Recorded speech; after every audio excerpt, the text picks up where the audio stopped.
អ្នកនរគ្នាថាឡាលីលីកំពុងតែលក់ប្រអប់អាត់កំបាំងណាហើយខ្ញុំក៏បានទិញជាមួយនឹងប្រអប់25ហើយនិងប្រអប់55ឥឡូវនេះខ្ញុំមកបើកជាមួយនឹងប្រអប់25ឲ្យអ្នកនរគ្នាមើលសិនខាងនៅក្នុងនេះមានអីគេខ្លះ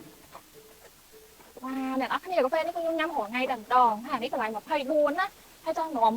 ពីនេះបូកទៅគ្នាទៅថ្លៃមែនតើឥឡូវនេះខ្ញុំទិញជាប្រអប់អញ្ចឹងគឺថ្លៃមែនតើហ្មងអ្នកនរគ្នា